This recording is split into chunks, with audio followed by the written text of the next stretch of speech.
वहीं महाराष्ट्र की सियासत में बागियों ने रंग में भंग अब डाल दिया है। नाम वापसी का देखिए आखिरी दिन था, ऐसे में सीट बंटवारे की फूट को भरने की कोशिश में पार्टियों की ओर से कई बागियों ने तो नाम वापस ले लिए तो कई अभी अड़े हुए हैं। महायुति और अघाड़ी में बागियों को सेट करने में आखिर किसने बाजी मारी है, रिपोर्ट में आप देखेंगे।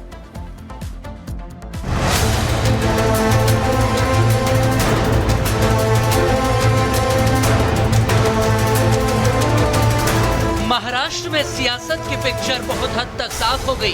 ये कंफर्म हो गया कि कौन चुनाव लड़ेगा और कौन नहीं, कितने बागी मैदान में डटे रहेंगे और कितने हट गए, क्योंकि आखिर नाम वापसी के साथ ही अब वक्त खत्म हो चुका है। मतलब अब जितने लोगों के पर्चे भरे हुए हैं और नाम वापस नहीं लिए गए हैं वो चुनाव लड़ेंगे।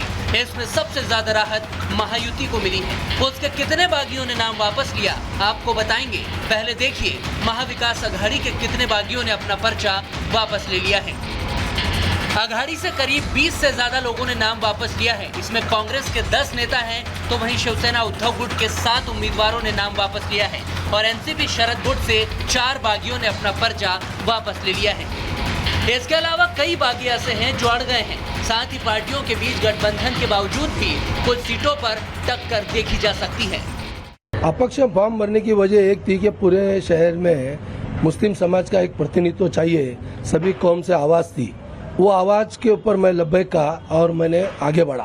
पर बदकिस्मती से हमारे जो नेता है उन्होंने मुझे उम्मीदवारी नहीं दी तो मेरी थोड़ी नाराजगी थी और समाज का ये बोलना था आप लड़ो हम तुम्हारे साथ। तो मैंने फाइल नॉमिनेशन किया और नॉमिनेशन करने के बाद हमारे जो लीडर है तो फिर इस सब की बात मैं समाज के कार्यकर्ताओं के सामने रखा कि ऐसी बात है तो आप लोगों को विड्रॉल करना चाहिए। वैसे महाराष्ट्र विधानसभा चुनाव में करीब 10,900 उम्मीदवारों ने नामांकन भरे थे। इसमें से खबरों के मुताबिक कुल 2,797 नामांकन वापस हो चुके हैं। इनमें महायुति के करीब 38 उम्मीदवारों ने नाम वापस ले लिया है। अजित पवार की पार्टी के खिलाफ शिवसेना से 7 बागी मैदान में उतरे हैं। बोरीवली से बीजेपी के गोपाल शेट्टी का नामांकन वापस हो चुका है तो वहीं अंधेरी ईस्ट से बागी स्वीकृति शर्मा ने भी अपना पर्चा वापस ले लिया है। मराठा आरक्षण के कार्यकर्ता मनोज जरांगे भी अब चुनाव नहीं लड़ेंगे, उन्होंने भी अब अपना नामांकन वापस ले लिया है। मानखुर्द शिवाजी नगर सीट से नवाब मलिक एनसीपी के प्रत्याशी हैं और वो अजित की पार्टी से ही चुनाव लड़ेंगे। बीजेपी के विरोध के बावजूद उन्होंने नाम वापस नहीं लिया है। यहाँ शिवसेना के सुरेश पाटिल एमवे से अबू आजमी भी मैदान में हैं। मतभेद कभी था ही नहीं।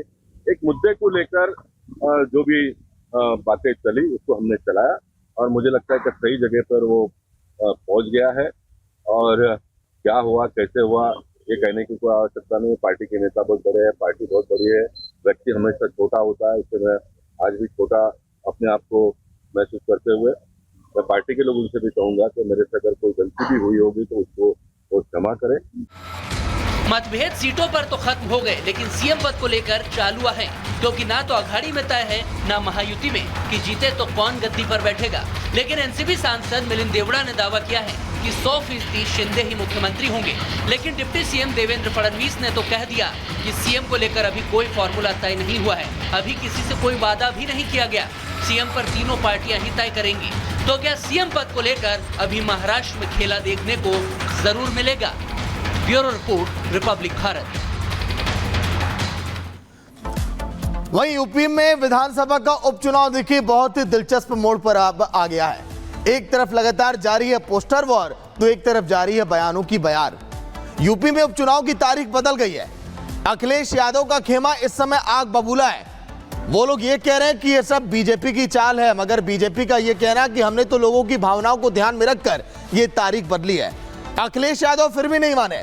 अखिलेश यादव का यह कहना है कि जितनी बार आप तारीख बदलेंगे और तारीख जितनी आगे जाएगी बीजेपी उतना बुरा तरीके से चुनाव हारेगी। रिपोर्ट आप देखिए।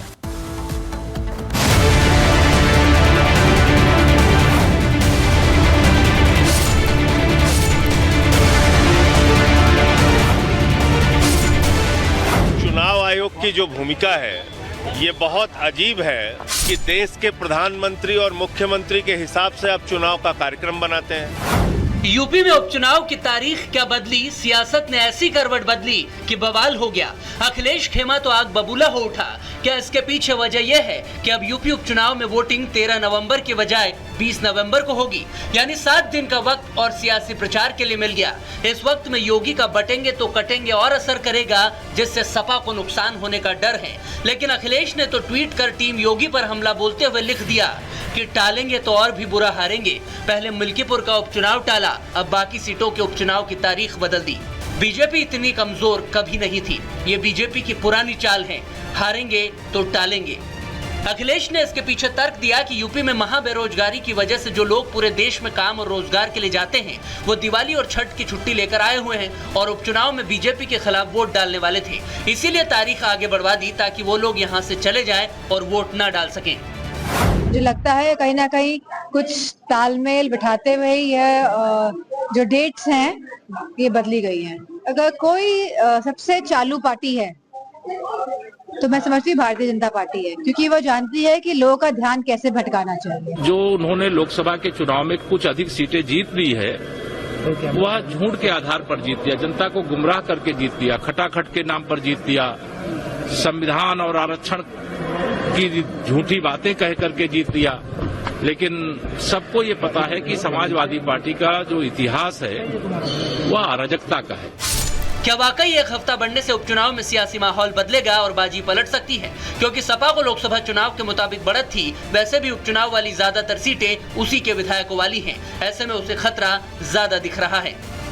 जब लोकतंत्र की बात आती है तो उसमें बटने बटाने की बात नहीं आती है। इनको वोट की राजनीति करना है, और जब वोट की राजनीति करना है तो इनको बांट करके ही करना है। 9 की 9 सीटें भारतीय जनता पार्टी जीत रही है, एक तरफा जीत रही है। सपा बौखलाई हुई है, सपा का जनाधार कुछ है नहीं, केवल गुंडे राजकता की बातें कर रहे हैं और पूरी तरह से एक्सपोज हो चुके हैं। उपचुनाव में बाजी मारने के लिए दोनों ओर से ताल ठोकी जा रही है। अब तो आम आदमी पार्टी भी सपा प्रत्याशियों के समर्थन में प्रचार को राजी हो गई है। इस बीच पोस्टर वॉर भी जारी है। फिर अखिलेश की पार्टी के दफ्तर के बाहर महानायक बताने वाला पोस्टर चस्पा हो गया है। लगातार poster war, slogan war Lucknow की सड़कों में देखने को मिल रहा है और समाजवादी पार्टी कार्यालय के बाहर एक नया पोस्टर लगाया गया है। पोस्टर जिसमें लिखा गया है 2024 के जननायक, 2027 के महानायक। ये झांसी के सपा कार्यकर्ताओं की तरफ से पोस्टर लगाया गया है। नारों और स्लोगनों के बीच में एक नया प्रयोग समाजवादी पार्टी कार्यालय के ठीक बाहर है। कटेंगे तो बटेंगे के बाद लगातार सपा के जो कार्यकर्ता है अलग अलग नारे, कभी पीडीए के नाम पे, कभी दूसरे नामों पर देते हुए दिखाई दे रहे। पोस्टर तो वाराणसी में भी लगा है, जिसमें योगी के बटेंगे तो कटेंगे का नया वर्जन है। इसमें लिखा है हिंदू जाति में बटेंगे तो बांग्लादेश जैसा कटेंगे, जिस पर सियासत गरमाने लगी है। कटेंगे तो कटेंगे, ये तो हम लोग हमारे माननीय मुख्यमंत्री पहले भी कह चुके हैं और निश्चित रूप से संगठन ही शक्ति है। बांग्लादेश के हालात आपने देखे होंगे और संगठन जब हिंदू बटा है तब तो हर काल में देखिए आप हमेशा नुकसान हुआ। भारतीय जनता पार्टी के डबल इंजन सरकार की ये उपलब्धि है। हमने इतना रोजगार दिया, इतना स्कूल बनाया, इतना अस्पताल बनाया, इतनी सड़कें बनाई, तो ये तो बताने के लिए है नहीं योगी जी के पास, तो पोस्टर वार में लगे हुए हैं। नकारात्मक नारे के सहारे, बंटवारे के सहारे वो उपचुनाव जीतना चाहती है, लेकिन पीडीए समझदार है, पीडीए की ताकत बड़ी है। भारतीय जनता पार्टी को समाजवादी पार्टी हराने के लिए तैयार है। यूपी उपचुनाव में लग रहा है तारीख बदली है, मगर प्रचार का अंदाज नहीं। ऐसे में कौन किस पर भारी पड़ेगा ये तो आने वाला वक्त ही बताएगा। Bureau report, Republic Bharat.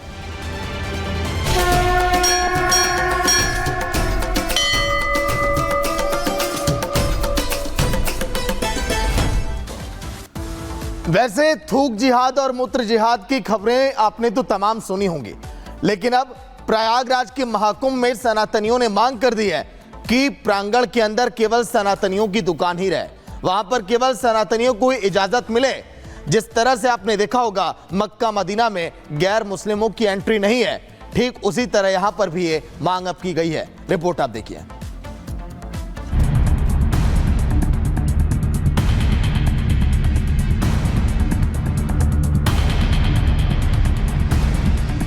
Prayagraj में होने वाले महाकुंभ को लेकर तैयारियां जोर शोर से चल रही हैं। देश दुनिया से आने वाले संतों को बेहतरीन सुविधाओं के साथ आस्था के इस पर्व को सुखमय बनाने के लिए प्रशासन दिन रात एक कर रहा है। इस बीच महाकुंभ को लेकर संत समाज की ओर से बड़ी मांग उठी है।